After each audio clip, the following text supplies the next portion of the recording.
Muy bien, queridos amigos, pues alumnos, pacientes y cuando me vean, respetables adversarios. Vamos a tener la segunda sesión previa a nuestro gran tema que se va a concentrar en lo que se llamó la cristiada o la guerra cristera. Pero con la diferencia de que no vamos a analizar la guerra cristera desde un punto de vista meramente histórico, sino desde un punto de vista analógico. Esto quiere decir que cada pasaje de la guerra cristera, y sobre todo de los aspectos que son muy poco conocidos y que los historiadores, que realmente lo somos en el sentido de no haber caído en el oficialismo, podemos hacer una analogía acontecimiento por acontecimiento de qué hubieran hecho los cristeros en esta época si les hubiera tocado vivir lo que nosotros estamos viviendo, que es una guerra cultural. Allá en la cristiada se libró con armas. Aquí se está librando con ideas, con oración y desde luego también con algunas acciones que tenemos que emprender, como lo estábamos platicando hace un rato con Isaac Villa. Bien, eh, vamos a ver en qué radica la guerra ideológica. Va a ser el tema de esta sesión. Ideología, pero hay que aprender a desnudarla. Porque si algo tienen estos hijos de Lucifer, por llamarlos de alguna manera ternurita, es una habilidad asombrosa para pervertir el lenguaje y convertir la peor salvajada, la peor brutalidad, la peor obra destructiva en una aparente obra de construcción. Miren, aquí tengo un documento que voy a compartir con todos ustedes de manera gratuita, logré encontrarlo, que se llama justamente el ideario, las propuestas del Grupo Puebla. O sea, ¿qué proponen ellos? Y no tiene desperdicio, pero aquí lo interesante va a ser el análisis del lenguaje. Cómo pervierten todo de tal manera que convencen incluso a católicos honestos y practicantes, por la extraordinaria habilidad que tienen desde Marx para pervertir el lenguaje y convertirlo en una herramienta de penetración prácticamente invencible. Por ejemplo, el objetivo número 1 es instituir un modelo solidario de desarrollo. Necesitamos, dice el Grupo Puebla, que es el grupo comunista en acción en México, con punta de lanza de toda la 4T, necesitamos poner en marcha un nuevo modelo solidario que garantice la consolidación de América Latina como zona de paz en el mundo, que asegure la continuidad y el fortalecimiento de sus democracias, permita avanzar en la tarea de reducir la desigualdad social a través de una mayor inclusión que contribuya a la internalización y el crecimiento estable e integral de sus economías y haga realidad permanente la plena vigencia de los derechos humanos. Qué bonito suena, ¿no? Pero realmente, ¿qué quiere decir? Esta parrafada, ¿qué quiere decir? Bueno, para muestra de lo que esto quiere decir, basta un botón. Esto es entendido como lo que hizo el bulto de Palacio.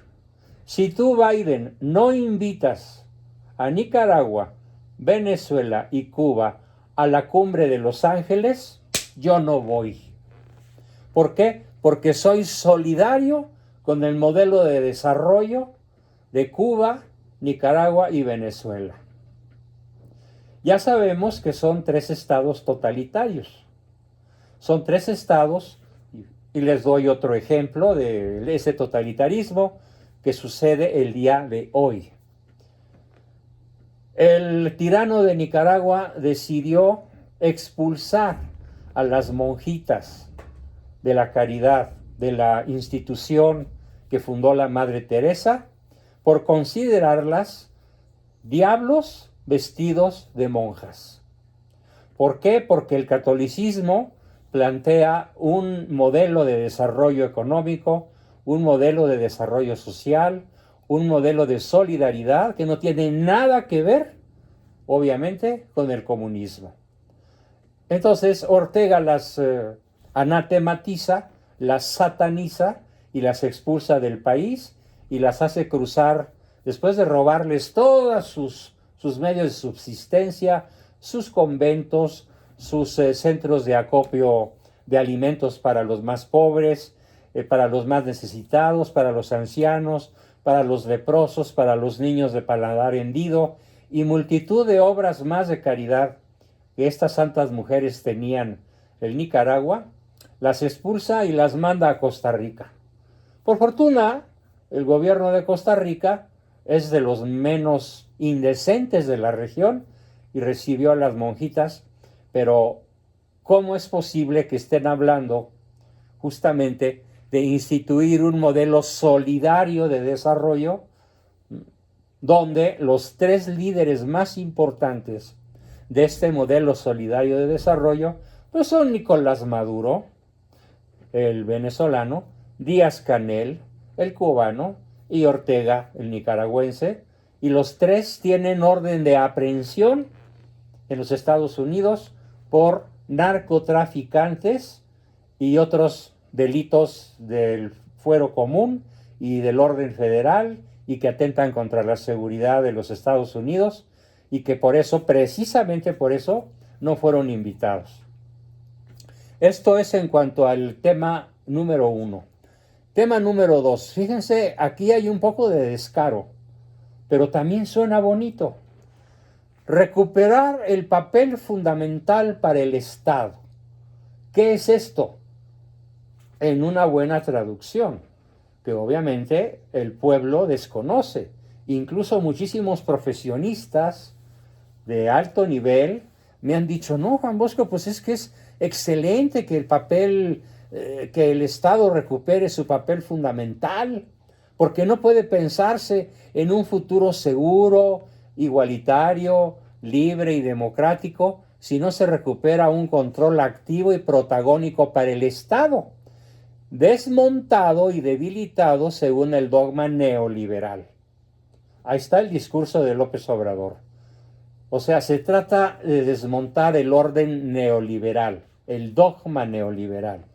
¿Y qué es el dogma neoliberal? Bueno, muy sencillamente, es el derecho a la libre asociación y al libre mercado, y al comercio internacional de todas las naciones que se quieran sumar a los tratados comerciales hoy vigentes, prácticamente en todo el planeta.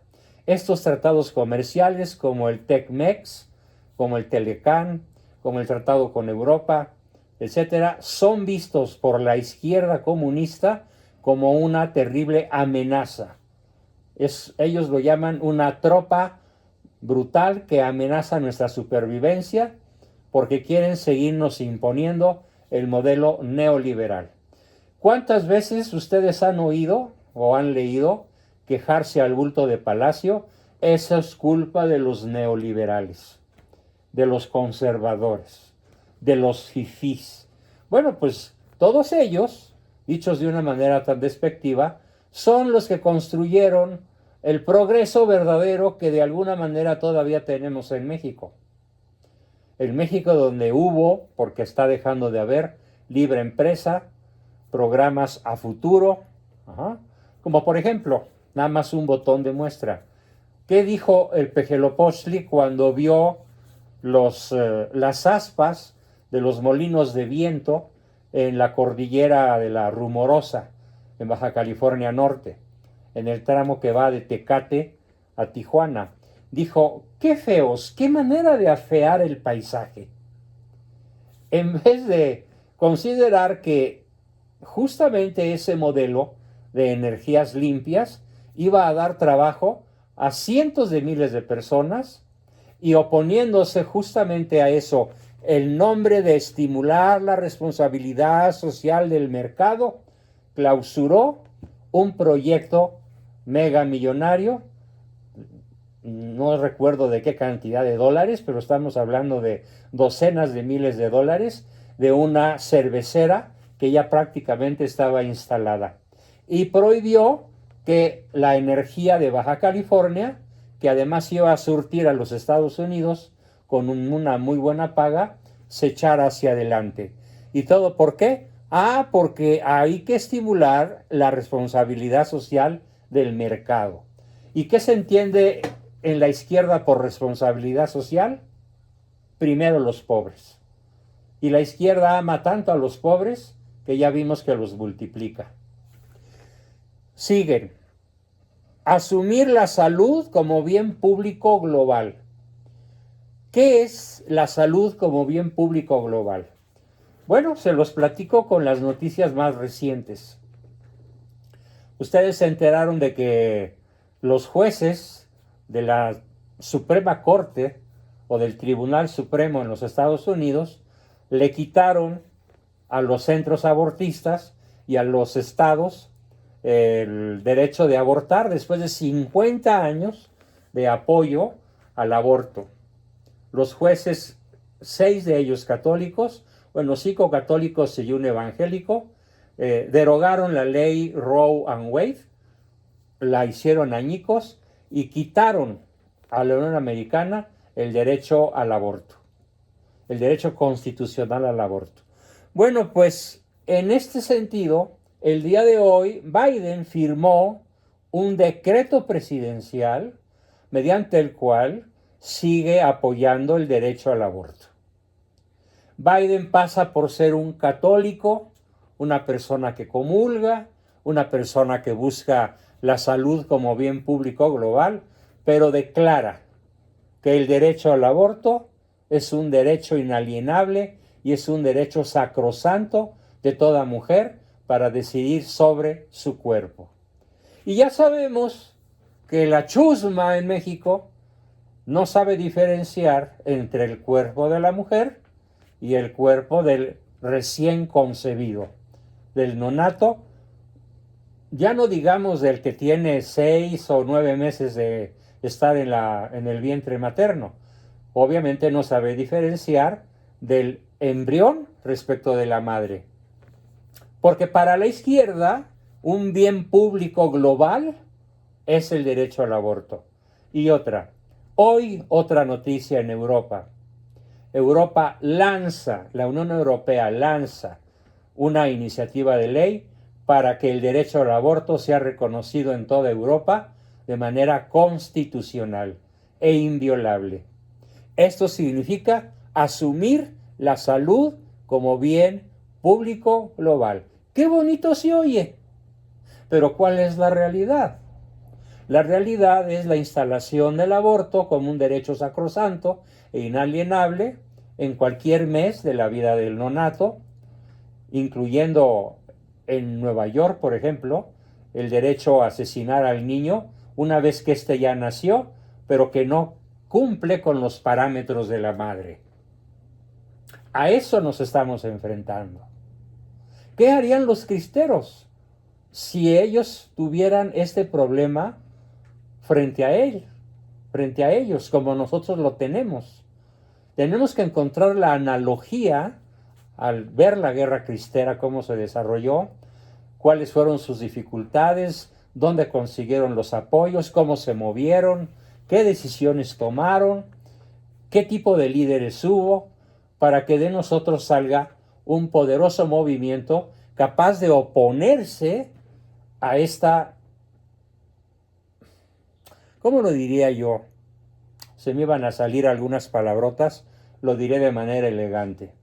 A esta acción luciferina que busca acabar con la vida y con la familia.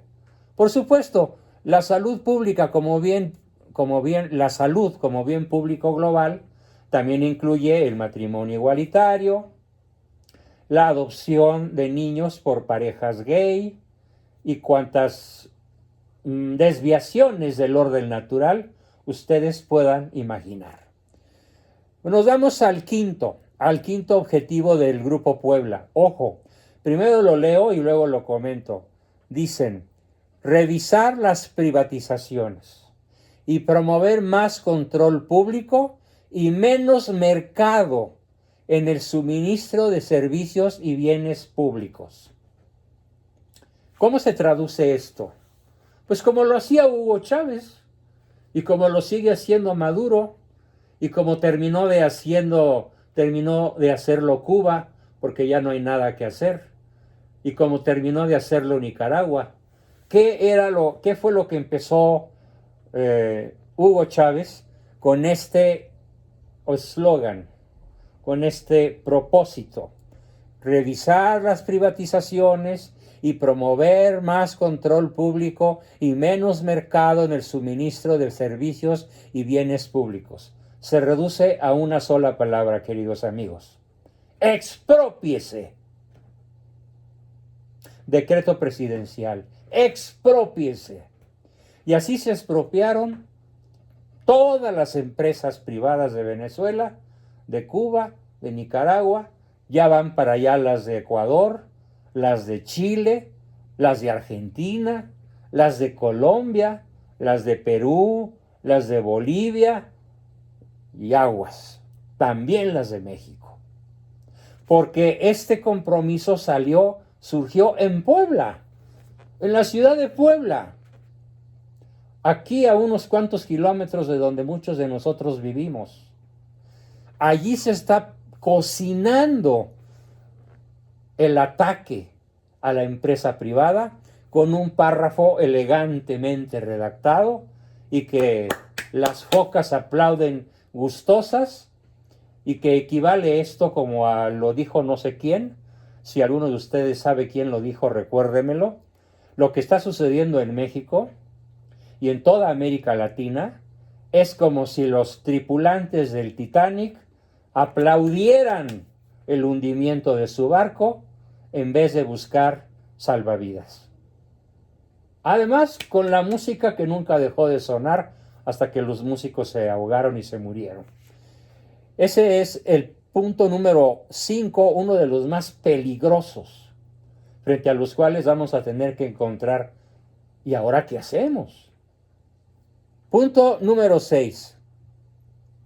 Proteger a la sociedad civil y lograr un acceso equitativo a las redes sociales. ¿Cómo se traduce esto? A ver, ya llevamos 5 puntos analizados y traducidos al lenguaje real. ¿Cómo podríamos traducir al lenguaje real esta expresión del Grupo Puebla de proteger a la sociedad civil y lograr un acceso equitativo a las redes sociales? ¿Quién se avienta la traducción al mundo real? Censura. Muy bien, censura. Control de Facebook, control de Instagram, control de WhatsApp, control de todas las redes sociales habidas y por haber. Bueno, hasta de la China TikTok. Aunque ya salió que el gobierno de los Estados Unidos quiere prohibir a escala global la aplicación de TikTok, porque resulta que se dieron cuenta que es una formidable herramienta de espionaje chino. En efecto, TikTok tiene la capacidad de robarte tus claves de acceso, tus números de cuenta bancarios, mediante el nombre, la fecha de nacimiento. Tienen sistemas informáticos de orden cuántico que son capaces de robar toda la información de todos los ciudadanos que tengan TikTok. Así que si se pueden salir de TikTok, darlo de baja es mejor si no quieren ser objetos de espionaje de la tiranía comunista china. Bueno, ese es un pequeño apartado. Punto número 7. Profundizar y consolidar las democracias. ¿Qué son las democracias para ellos? ¿Cuáles son los países más democráticos para el Grupo Puebla? Pues son Cuba, Nicaragua, Venezuela y todos los gobiernos de izquierda. Los más feroces se acaban de instalar. Y me duele muchísimo decirlo. Me da rabia y tristeza y hasta ganas de llorar, porque conozco esas naciones, conozco muchos de sus lugares. Estoy hablando de Argentina, Colombia y Chile. Aparte de Nicaragua, Venezuela, Cuba y México. Hay que consolidar y profundizar las democracias. ¿Esto qué quiere decir el lenguaje real? Se oye bonito consolidar las democracias. Quiere decir que los que están en el mando se las van a ingeniar para prolongar su mandato. Mi magnífico amigo Mario Gallardo Mendolea acaba de mandarme un artículo de él que nos pone en alerta. Le voy a pedir su autorización para compartirlo con ustedes. Por el momento me dijo, platícaselos a tus grupos, pero déjame redondear el documento. Es un documento de orden legal, él es abogado constitucionalista, en el cual demuestra que el bulto de Palacio se va a reelegir. Eso es profundizar y consolidar las democracias, porque solamente con un mandato como el de Hugo Chávez, como el de Nicolás Maduro, como el de Ortega, que ya lleva 4 periodos, como el de Cuba, que tiene 60 años, ¿sí?, o 60 y tantos años de vigencia, eso es consolidar las democracias. ¿Por qué? Porque ellos dicen que solamente ellos, los comunistas, manejan una verdadera democracia. Ya sabemos que nunca en ningún país de la Tierra el comunismo triunfó para lograr democracia, estabilidad, progreso social, progreso empresarial, salud pública, seguridad, etc. Todos fracasaron, encabezados por Rusia, que se desmoronó como un castillo de naipes. Punto número 8. Resistir y combatir la guerra híbrida. ¿Qué es eso de la guerra híbrida? La guerra híbrida es la resistencia que nosotros podemos ofrecer a todos estos proyectos desde las redes sociales. Ahora a las redes sociales y los bots y los mensajes en Twitter y las publicaciones en Facebook y los videos en YouTube y etcétera, se le llama la guerra híbrida.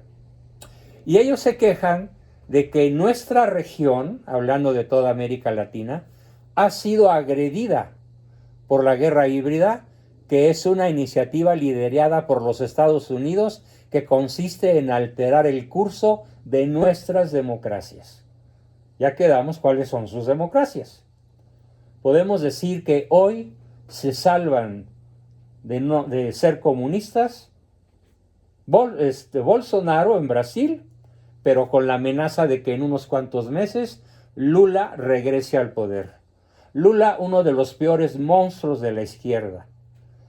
Y lo más curioso, dramático y abominable del asunto es que Lula tiene en las encuestas preferencia para llegar a la presidencia y desplazar a un verdadero patriota como lo es Jair Bolsonaro.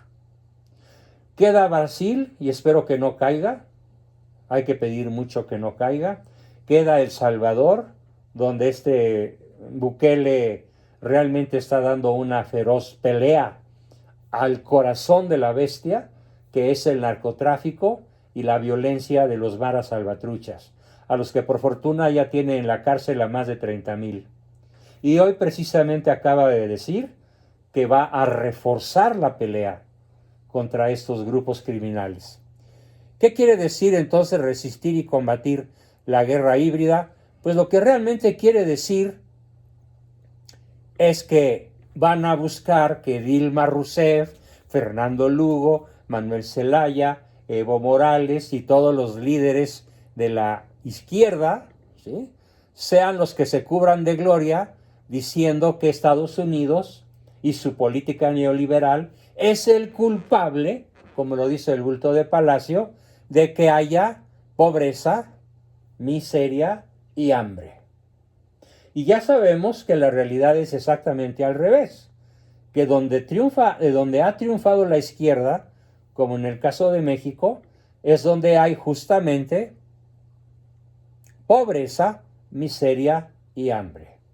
Ah, pero está muy bonito, hay que resistir y combatir la guerra híbrida que encabezan los Estados Unidos. Y la chairiza dice, sí, mueran los gringos.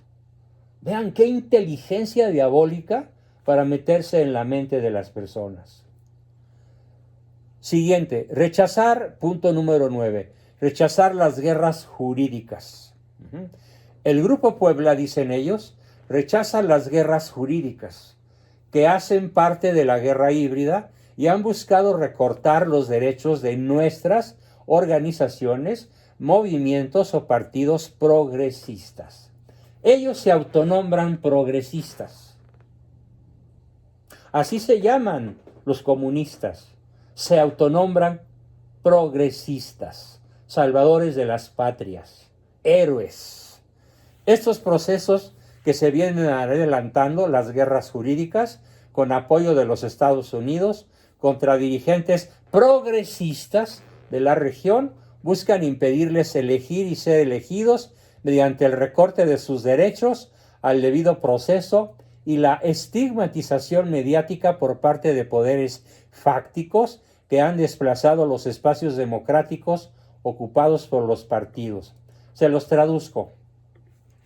Fíjense muy bien, a todas las personas que no son de izquierda, que han sido sorprendidas en malos manejos, el caso de Perú, el caso de Argentina, el caso de Colombia, el caso de Bolivia y otros muchos por ahí, cuando los que cometen fraude son de derecha, la furia de las organizaciones contra criminales les cae encima.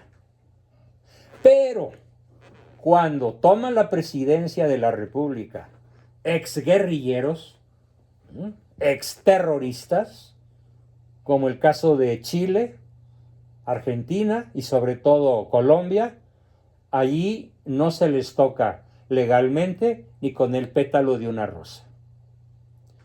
El PG puede tener ya un montón de demandas, incluso demandas muy peligrosas para México, porque estamos hablando de alrededor de 600,000 millones de dólares, demandas por la cancelación del aeropuerto de Texcoco, demandas por la suspensión de proyectos de energías limpias a base de rotores, no sé cuál sea su nombre técnico, si alguien me ayuda que me lo diga, lo que él llamó ventiladores, en fin, y otros muchos proyectos que se alinean a lo que el planeta está requiriendo. Acabar con la emisión de gases carbónicos, de gases tóxicos contra la atmósfera, se llama energía eólica. Gracias, Germán Carpio. Entonces, los proyectos norteamericanos de empresarios privados norteamericanos están demandando a México por cantidades cientomillonarias por la suspensión de esos contratos. Están perdiendo miles de millones de dólares y el PG, a pesar de tener ataques legales extremadamente potentes, no se le tocan ni con el pétalo de una rosa. ¿Por qué? Porque la izquierda ya es más poderosa que el centro o que la derecha.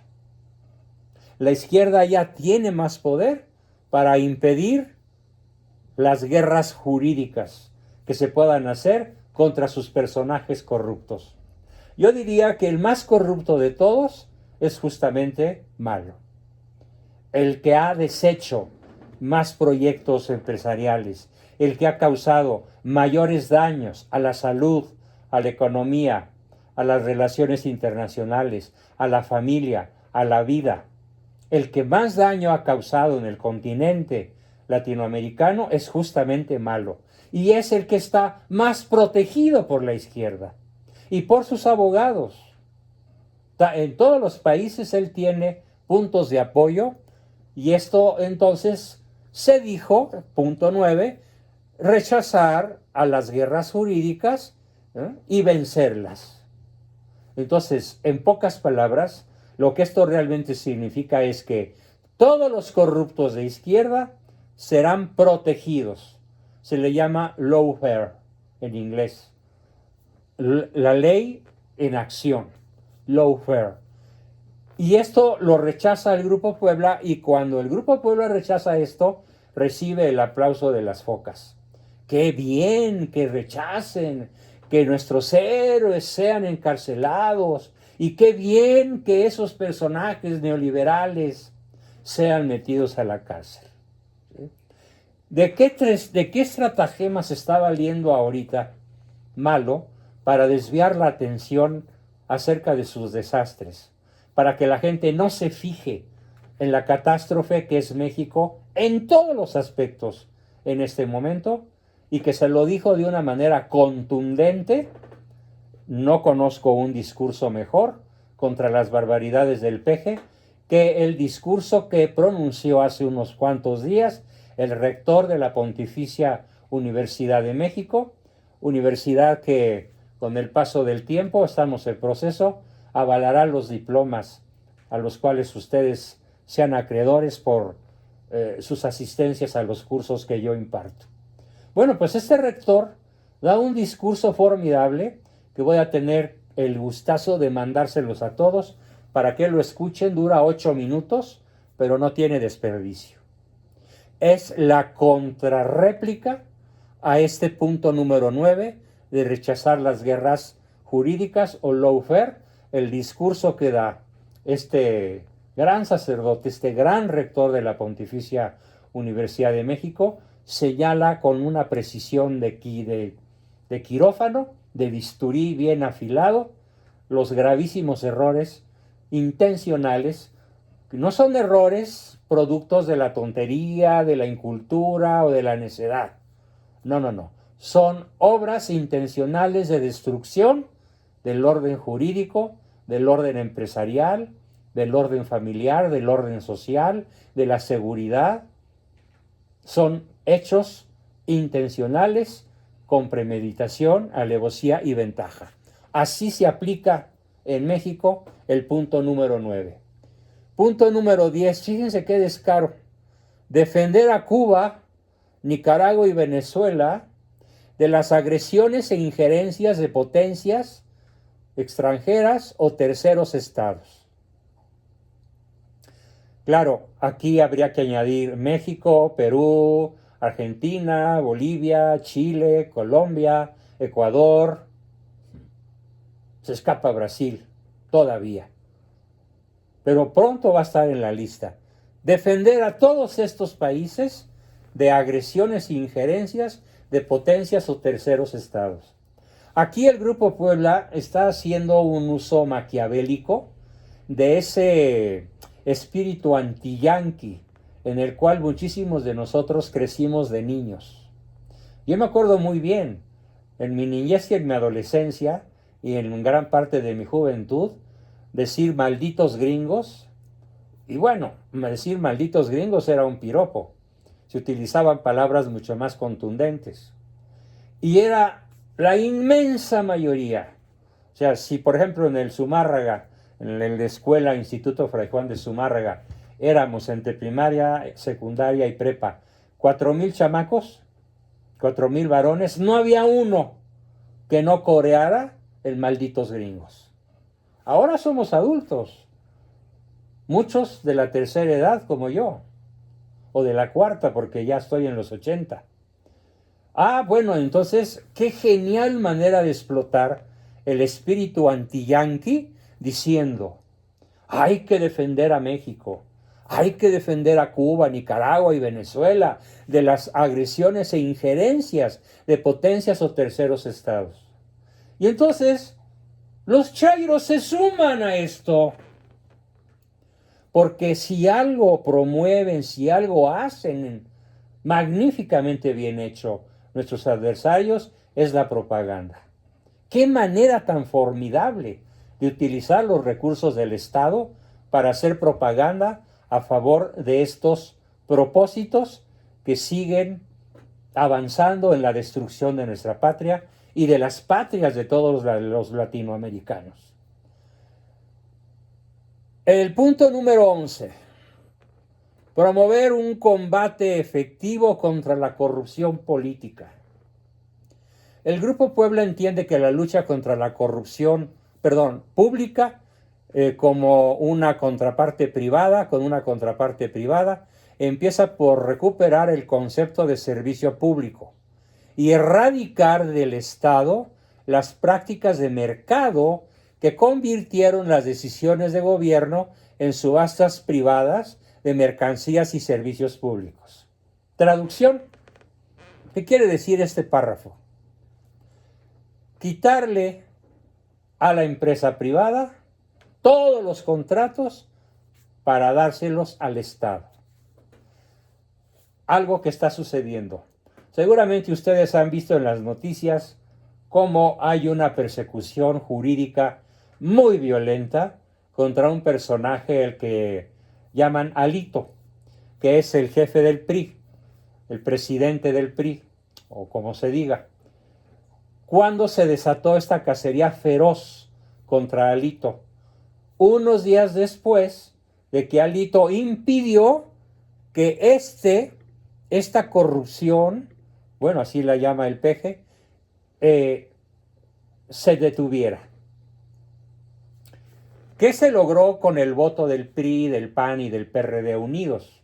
Se logró que sí tengamos garantía de tener energías eólicas, que sí tengamos energías solares, que sí tengamos energías limpias.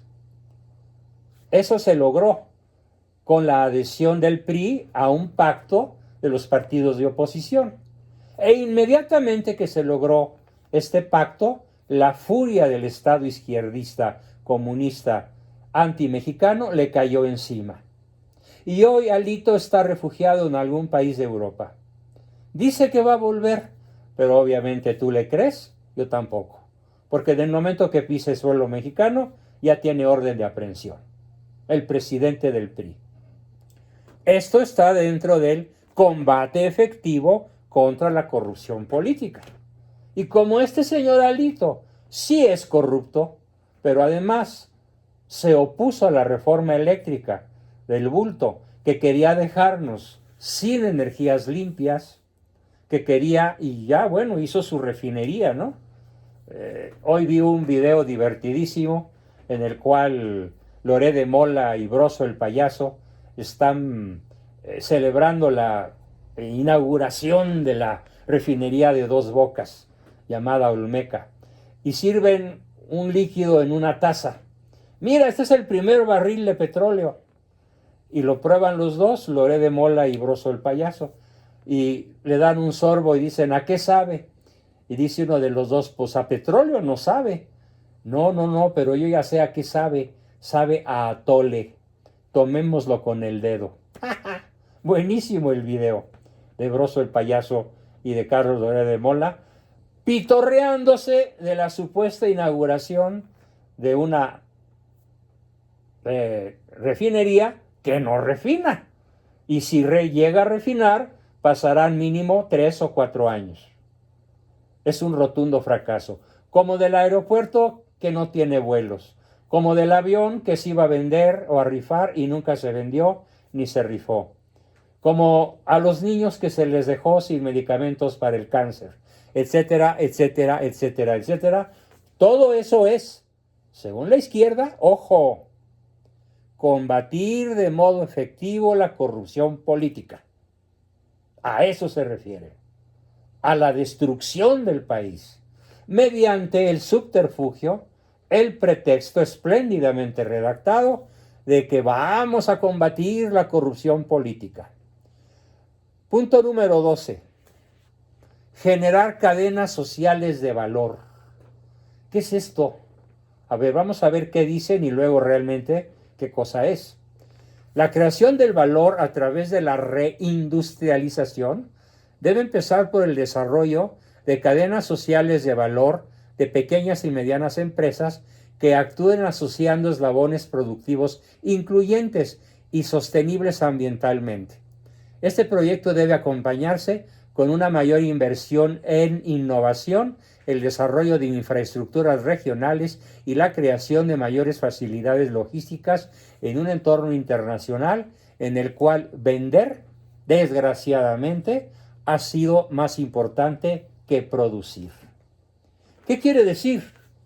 No, prohibido vender, prohibido comercializar. Nosotros vamos a tener en nuestro poder desde el castillo de virreinal, desde el cual gobierno, nosotros vamos a tener las cadenas sociales de valor. Ustedes no, y además tienen prohibido vender. Esta es la traducción al mundo real. El ataque frontal a las cadenas de valor creadas por particulares a los cuales ya se les prohíbe vender en todos los países donde la izquierda ya tiene años de haberse ensañado. Cuba, Venezuela, Nicaragua y ahora pues todas las que están a tiro de piedra de que se conviertan en lo mismo que son estas tres naciones. México encabeza la lista de los que estamos en proceso de venezolanización. Punto número 13. Promover la igualdad. ¿Qué cosa más terrible eso de promover la igualdad? Les voy a explicar por qué no se puede promover la igualdad en el mundo real. Porque Dios creó a los hombres desiguales. Desiguales en raza. Desiguales en capacidades. Desiguales en inteligencia. Desiguales en virtudes. Desiguales en rasgos temperamentales. No hay un solo ser humano igual a otro. Todos somos individuales. Y se puede decir que agotamos nuestra especie en cada persona. No hay otro Ricardo Méndez, no hay otra Lili, no hay otra Marta Elba, no hay otra Alexis de Páez, no hay otro Juan Bosco.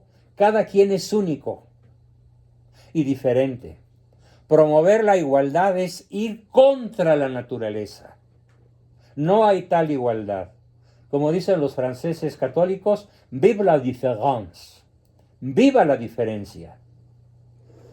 Así que promover la igualdad, eliminar la pobreza. O sea, ellos dicen que creando igualdad van a eliminar la pobreza. Pero aquí viene algo que se demostró en Rusia.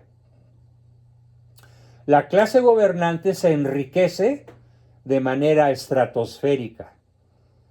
Lo estamos viendo aprovechando la enorme visualización que se ha dado a la guerra de Ucrania, a la guerra de invasión, o más bien de recuperación de sus territorios que Rusia ha hecho contra Ucrania. Porque en realidad eso es una recuperación de territorios que siempre fueron rusos. Y se ha puesto de manifiesto que Europa y Estados Unidos se han dedicado a confiscar las riquezas de los magnates rusos. ¿Cuándo se hicieron esos magnates? ¿Se hicieron desde la caída del muro para acá? No, por favor. Se hicieron durante la Unión Soviética. Se hicieron cuando Rusia era la URSS, la Unión de Repúblicas Socialistas, ¿sí?, soviéticas. Allí se hicieron los magnates. Y ahora los Estados Unidos y la Unión Europea les quitan sus yates. Nada más imagínense, por favor, un yate que vale 600 millones de dólares. Muchísimos de estos yates fueron confiscados en Italia, en Francia, en España, en todos los lugares turísticos había docenas de estos yates. Bueno, entonces la casta política, cuando hubo el comunismo en Rusia, se enriqueció de manera brutalmente escandalosa. ¿Y qué pasó con el pueblo? Se empobreció de una manera igualmente escandalosa, en la miseria. Esto es lo que ellos quieren. Ahorita Nicolás Maduro, Ortega y Díaz-Canel en Cuba son mega millonarios. porque encabezan cárteles de droga. Ahora, ustedes me dirán, ¿y por qué si los Estados Unidos tienen un poderío militar tan suficiente como para de un manotazo en 24 horas aplastar a Maduro, aplastar a Díaz-Canel, aplastar a Ortega y recuperar la libertad para esos pobres pueblos oprimidos? ¿Por qué no lo hacen? Bueno, les tengo una mala noticia. ¿Por qué en la cúpula global, la izquierda y la derecha y el centro es un solo paquete? Y se llama el Supremo Gran Sanedrín Sionista. Ahí está nuestro adversario. No son más de 11 familias, algunos dicen que son 15, yo no he encontrado más que 11, que son los dueños del 95% de la riqueza real y virtual de la tierra. Y para hacerse mejor del poder, crean conflictos que en realidad no existen entre Oriente y Occidente, entre Rusia y Ucrania, entre México y Estados Unidos, entre la izquierda y la derecha. ¿Por qué? Porque a río revuelto, ganancia de pescadores. Ellos son los dueños de la industria militar. Ellos son los dueños de la industria farmacéutica. Ellos son los dueños del oro del planeta. Son los dueños del petróleo. Son los dueños de los bonos que los bancos centrales les deben. Por ejemplo, China les debe 800,000 millones de dólares. Los Estados Unidos les deben 1 billón de dólares. Y así sucesivamente. Toda esa deuda es para pagárselas a las familias que gobiernan el planeta. Así que promover la igualdad, sí, la del pueblo raso, mientras que ellos se enriquecen de manera robusta, dicen ellos, implantando políticas públicas de inclusión social y la eliminación, ojo, de la división sexual del trabajo. Entonces ellos quieren mujeres futbolistas jugando en equipos de hombres.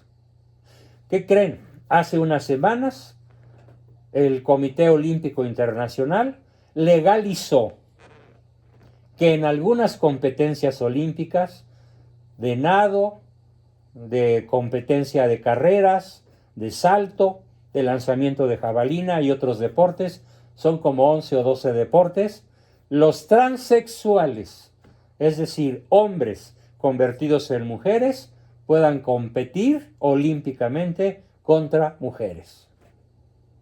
Lo cual es justamente esto, eliminar la división sexual del trabajo, del deporte, del arte y de todas las actividades humanas.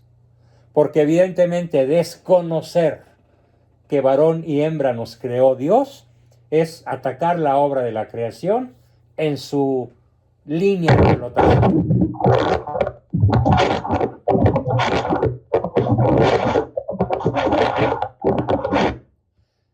En su línea de flotación. Tuve que silenciar porque se metió, no sé qué ruido muy extraño, pero ya, seguimos. Luego, fíjense otra salvajada. El punto número 14, establecer la renta básica solidaria.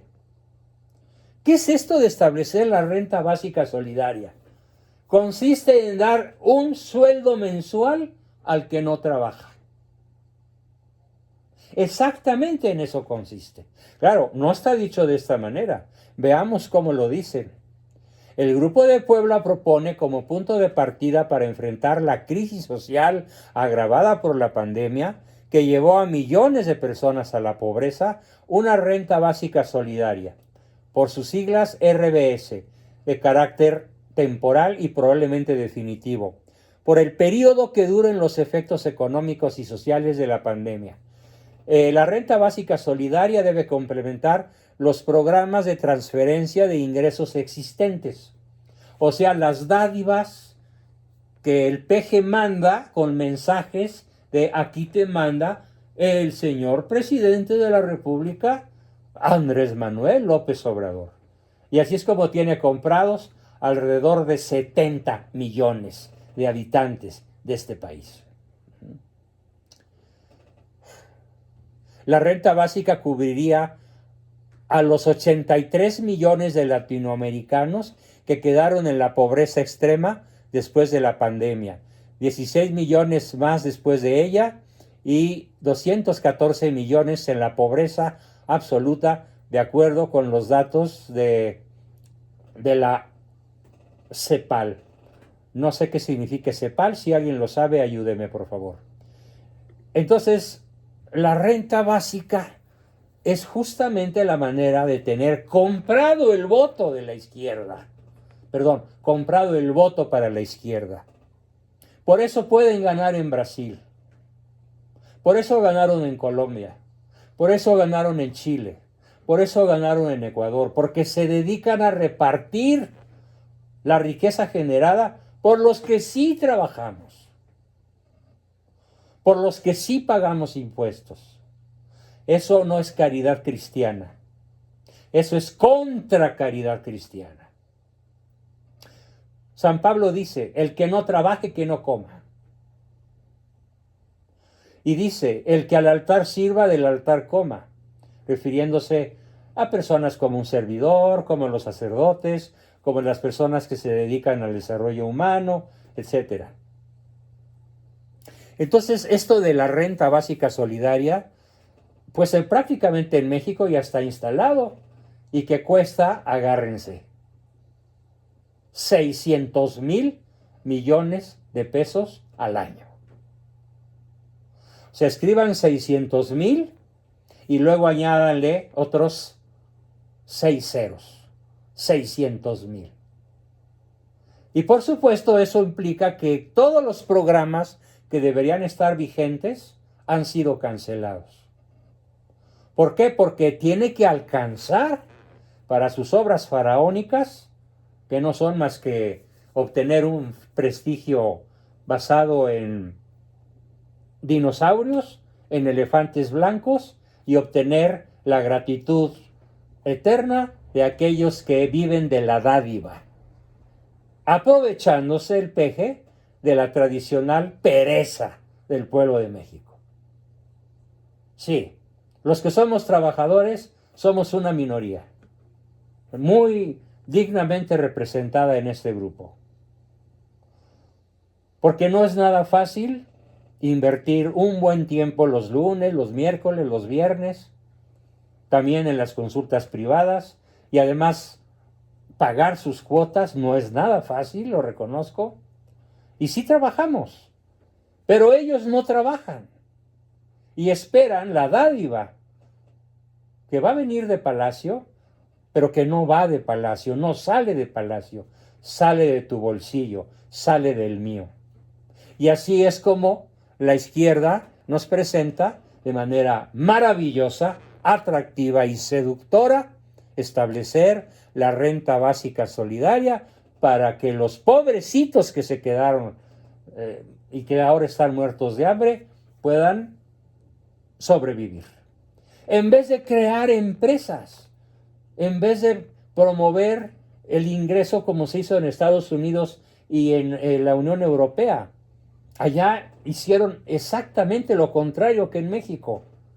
Aquí dejaron que las empresas quebraran y que se metieran a la pobreza 12 millones más de personas de los que había antes de la pandemia. ¿Por qué? Porque esto es avanzar los planes de comunización de México, mediante el establecimiento de todo lo que hemos visto hasta el punto número 14. Quedan otros muchos. A ver, déjenme ver cuántos más. Estoy recorriendo el documento. Son 33. Pero todos muy parecidos. Y todos con un lenguaje verdaderamente seductor. Cierro con el número 32. Lograr y preservar la paz. ¿Pero qué tipo de paz? La que se reprime como en Cuba, Nicaragua, Venezuela, México, que matan periodistas que se atreven a criticar a la presidencia, al malo. La paz de los sepulcros, digo yo. Con esto termina mi exposición, queridos amigos, de lo que realmente es, a qué nos estamos enfrentando. A la guerra ideológica. Esto es ideología y solamente puede ser combatida y vencida con nuestra ideología basada en el derecho natural, en el derecho divino, en la ley natural y en nuestra fe católica. Adelante, por favor, con sus preguntas, comentarios, aportaciones, que siempre son valiosísimas. ¿Quién quiere comenzar? Alfredo, adelante, por favor.